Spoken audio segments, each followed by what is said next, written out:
Picture this. You finally did it. You scraped it together. That first $1,000 sitting in your account. $1,000 that isn't already spoken for. Not earmarked for rent, not swallowed by groceries, not quietly disappearing toward a credit card bill you've been avoiding. You look at that balance and honestly, part of you feels like it's almost embarrassing. $1,000. That's roughly 2 weeks of rent in most cities, a tire replacement on an old car, and an oil change. The number just sits there almost mocking you because it seems too small to matter. Your brain immediately starts doing the math on how little this actually is. Your coworker just put a down payment on a new car. Your friend is planning a trip to Europe. And here you are, treating 4 digits like you just won the lottery. So you know what most people do at that point? They spend it. They convince themselves that $1,000 isn't enough to change anything anyway, so they might as well use it for something that feels good right now. A weekend getaway. A new phone. That couch they've been wanting for 2 years. They tell themselves they'll start saving for real when they have a better job, or fewer expenses, or when life finally settles down a little. And that $1,000 disappears as though it was never there. Meanwhile, somewhere else, someone took that same $1,000 and did something different with it. And 20 years later, that single decision made them a millionaire. While the first person is still trying to figure out where their next $1,000 is coming from. My name is Margaret. I spent over 35 years working inside the world of investments. I watched people make money, lose money, build real wealth, and throw it all away. And across all of those decades, I kept noticing the same invisible mathematical thresholds, the quiet dividing lines that separate the people who build lasting wealth from the people who stay financially stuck their entire lives, even when they earn decent money. Those thresholds are what I talk about on this channel. And today I want to share the most important one I ever found. If you feel like you're always starting over financially, if someone has told you to save money but you can't figure out why it would even matter when the amounts feel so small, I want you to hear what I'm about to say very carefully. Don't forget to hit that subscribe button. And if this video helps you, please give it a thumbs up. Because the information I share here comes from decades of real experience, and I believe it is worth more than most people will ever pay for it. Here is what nobody tells you about money, and it is probably the single most important thing you will ever learn about building wealth. The first $1,000 you save is mathematically more valuable than the next $10,000 you save after it. That sounds completely backwards, doesn't it? $10,000 is literally 10 times bigger than $1,000. How could the smaller amount be more powerful? Most people think wealth building works like climbing a staircase. Each dollar is another step upward. The more steps you climb, the higher you rise. Simple addition. Except that is completely wrong. Money does not work that way. Compound interest does not work that way. And your psychology absolutely does not work that way. The first $1,000 does something that no other amount of money can do. It transforms you from someone who has nothing into someone who has something. It breaks the zero barrier. And breaking zero is the hardest thing you will ever do financially. Let me show you exactly why. Meet Jennifer. She is 28 years old. She works at a marketing company earning $55,000 a year. After taxes, she brings home about $42,000. Roughly $3,500 a month. Her rent is $1,400. Her car payment is $350. Insurance, utilities, groceries, gas, subscriptions, and the random expenses that life constantly throws at you. By the time the month ends, she's got maybe $200 left over if she's lucky. Sometimes less. Usually she spends that $200 on something small. Dinner with friends. Running shoes. A haircut. She is just living her life, doing what everyone around her does. And at the end of every single month, her savings account has the exact same number it had the month before. 0. Now here is what Jennifer doesn't understand, and honestly what most people never figure out. That 0 in her savings account isn't just a number. It is a force field. It is a psychological prison. When you have nothing saved, you are operating in pure survival mode. Your brain cannot think about next year. Can barely think about next month. Every unexpected expense becomes a full crisis. The check engine light comes on and your stomach drops. Your dog needs to go to the vet, and you're mentally calculating whether you can push your credit card just a little further. You are locked inside a loop of constantly reacting to whatever emergency comes next. But something almost magical happens the moment you cross from $0 to $1,000. Suddenly you have options. They may be limited options. You may still be far from comfortable, but the panic disappears. That check engine light comes on, and instead of spiraling, you have a plan. You can fix it. You can pay cash. The psychological weight of that shift is enormous. Your entire relationship with money changes the moment you stop operating in crisis mode and start operating in planning mode. And there is actual research behind this. A study from Princeton University found that financial stress reduces cognitive function by the equivalent of 13 IQ points. 13 points. That is the difference between average and gifted, or between average and borderline impaired. When you are worried about money, when you do not know how you will cover an emergency, your brain is so consumed by immediate survival that it physically cannot think long term. You cannot make good decisions.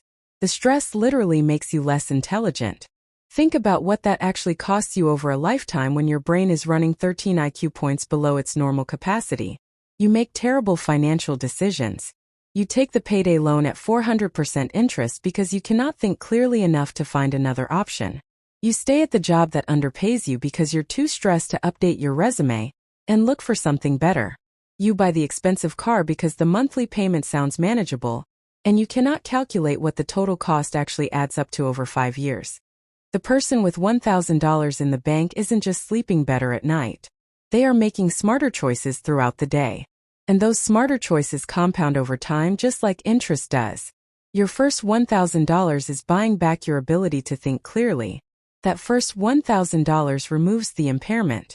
It gives your brain permission to think beyond next week. And that changes absolutely everything. Let me show you the mathematics that makes this real. Let's say Jennifer decides to save that first $1,000. Takes 5 months of discipline, 5 months of saying no to things, 5 months of putting $200 a month into a savings account and leaving it untouched. It is hard. It is boring. And when she finally reaches $1,000, it doesn't feel like she has accomplished anything significant, because $1,000 still doesn't feel like real money. But look at what actually happened during those 5 months. Jennifer proved to herself that she can delay gratification. She built a habit that had never existed before. She created a system that functions even when she doesn't feel motivated. And most importantly, she broke zero. Now when she gets paid, she doesn't just see money that will vanish by the end of the month. She sees money that could grow into something bigger. Her entire relationship with dollars has fundamentally changed. Let's say Jennifer keeps going. Her $1,000 emergency fund is locked away. She doesn't stop. She keeps putting $200 a month into savings. After another full year, she has $3,800 total saved.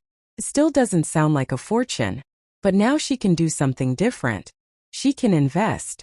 Here is where the mathematics gets truly interesting. And this is the part that most people never understand until it is far too late. That original $1,000, if invested in a basic index fund earning 8% annually, which is actually below the historical average, will double in 9 years without Jennifer adding a single additional cent. $1,000 becomes $2,000. Then $2,000 becomes $4,000. Then $4,000 becomes $8,000. After 30 years, that original $1,000 becomes $10,627. $1,000 turned into more than $10,000 simply by existing. Let me prove this with a comparison that will make the point impossible to ignore. Person A saves $1,000 at age 25 and never adds another dollar. Person B waits until age 35, then saves $10,000 all at once. Both invest in the same index fund earning 8% annually. At age 65, when both retire, Person A has $10,627 from that single $1,000. Person B has $21,725 from their $10,000. Person B invested 10 times more money but ended up with only twice the result. That first $1,000 earned thousands of percentage points of return simply from time. The later $10,000 earned only 117%. This is why your first $1,000 is more powerful. The size of the number matters far less than how long that number gets to work for you. This is why people who begin investing at 25 with small amounts end up wealthier than people who start at 35 with larger amounts. Time beats money. Always. And your first $1,000 has more time than any dollar you will ever save after it. Now I know what you're thinking. Margaret, that sounds wonderful in theory, but I can barely afford groceries. How am I supposed to save $1,000? And I understand that completely. That is the trap. That is exactly what we might call the poverty premium. When you have nothing, everything costs more. You cannot buy in bulk. You cannot pay your car insurance annually to get the discount. You are paying overdraft fees and late fees and interest on everything. You are being nickeled and dimed to nothing. But here is the truth. Saving that first $1,000 is not really about the mathematics. The mathematics is just the outcome. What you are actually doing is proving to yourself that you are capable of doing hard things. You are rewiring your brain to think differently about money. And it does not have to happen overnight. Let me tell you what happened to Jennifer, the real person behind this story. She was earning $48,000 a year. She had $17,000 in credit card debt. She was living paycheck to paycheck. And every single month felt like she was barely keeping her head above water. And she made a decision before anything else, before even thinking about paying off that debt. She needed $1,000 in the bank. Just $1,000 that she would not touch unless it was a genuine emergency. She did not do anything dramatic. She did not start a side business or sell her car or move back in with family. She simply found $50 a week to save. She canceled 2 streaming services she barely watched. She started meal prepping on Sundays instead of buying lunch at work. She stopped buying coffee 4 days a week and made it at home instead. $50 a week. That was it. In 5 months she had $1,000. And she told me that on the day she reached $1,000 she cried in her car. Because for the first time in her adult life she felt like she was in control of something. Like the money was finally working for her rather than constantly slipping away. Here's what happened next. And this is the part that I find truly remarkable. Once she had that $1,000 she did not stop. The habit was already built. The system was already running. She kept saving $50 a week. But now when unexpected expenses arose, the car needed new brake pads, her cat needed surgery, she did not go into debt. She used the emergency fund when she had to, and then she rebuilt it. Slowly that fund grew from $1,000 to $2,000 to $3,000. And then she began investing. Today, 4 years later, she has $28,000 in investments. She paid off all $17,000 of that credit card debt. She is on track to have $300,000 saved by the time she turns 50. All because she made $1,000 the first priority before she tried to do anything else. Now here is what I want to be honest with you about, because everyone else selling financial advice wants to skip over this part.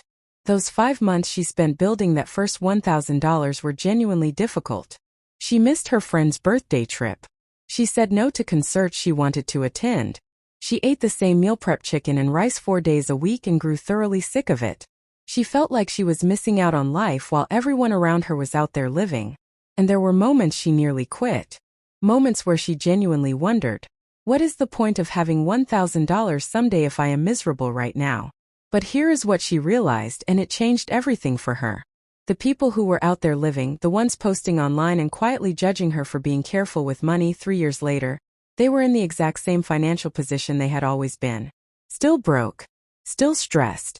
Still one car repair away from a crisis. Meanwhile, Jennifer had options.